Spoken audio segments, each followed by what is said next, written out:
जो भारत माता की जय करने में जिनके मुंह में दही जम जाता हो, होंठ सिल जाते हो, वो जय फिलिस्तीन के नारे लगाएंगे? क्या हम उस दिशा में बढ़ रहे हैं? कभी ये लोग जय पाकिस्तान जय चीन भी बोलेंगे? ये दुर्भाग्य है अध्यक्ष जी, ये दिन। और मैं एक और कहना चाहता हूं, संविधान को बार बार हाथ में लहरा कर क्या करना चाहते हैं?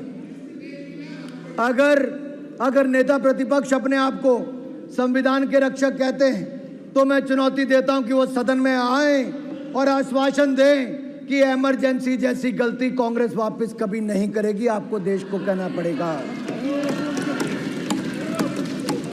और मैं कहता हूं कि इमरजेंसी पर जब प्रस्ताव आया तो क्या उस प्रस्ताव पर आप सहमत हैं और इसको शामिल होंगे, उनका समर्थन करेंगे? और यही नहीं, माफी भी आपको देश से मांगनी चाहिए।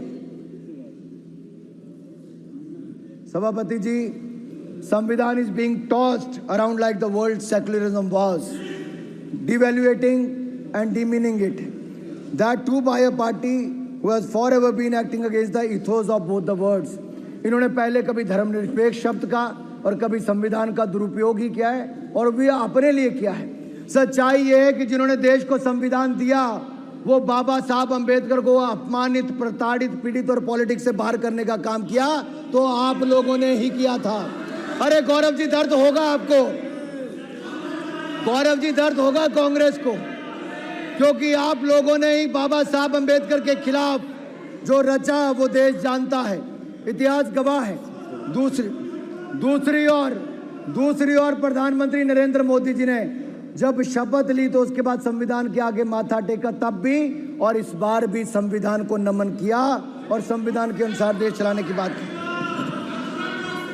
और मैं एक बात और कहना चाहता हूं, बाबा साहब अंबेडकर के नाम पर पंच तीर्थ किसी ने बनाया तो भारतीय जनता पार्टी एनडीए की सरकार ने बनाया है।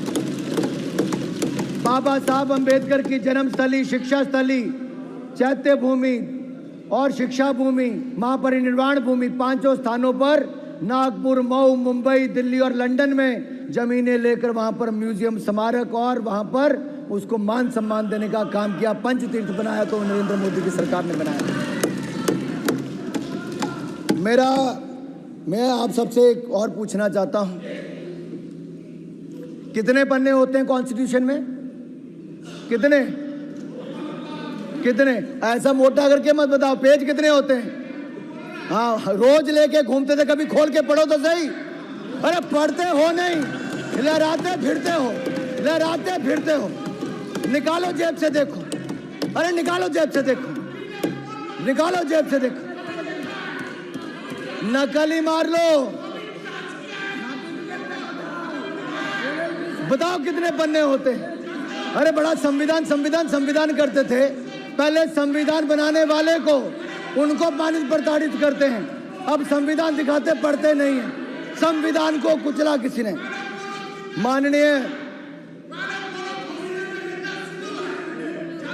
माननीय सभापति जी, अगर संविधान को तार किसी ने किया था, संविधान को कुचलने का किसी ने काम किया था, तो वो भी आपने इमरजेंसी लगा कर किया था। देश आपको माफ नहीं करेगा। अरे 251 पन्ने होते हैं भाई साहब संविधान में, खोल के देख लो जरा। और माननीय सभापति जी, एक कहावत है, दादा आपको क्यों दर्द हो रही है? इमरजेंसी उन्होंने लगाई थी, आप ऐसे ही अपने उड़ता तीर ले रहे हो। बाद में मैं सभापति जी, मैं कांग्रेस की बात कर रहा हूं, ये तृणमूल कांग्रेस बीच में आ गई है।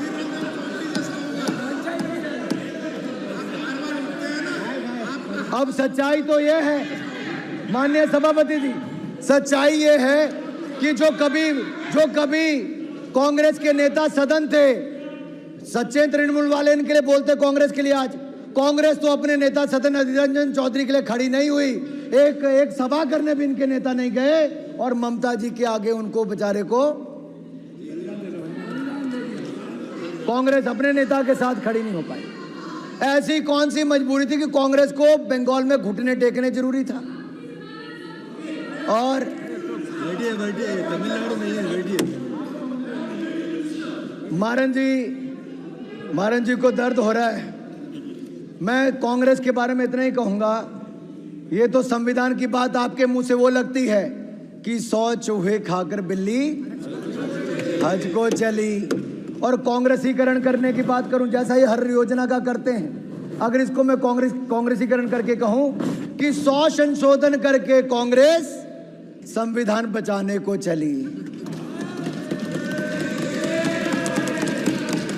अरे माननीय सभापति जी, जिस पार्टी की बुनियाद ही संविधान की हत्या से, रिश्ते खून से बनी हो, वह पार्टी आज संविधान बचाने की बात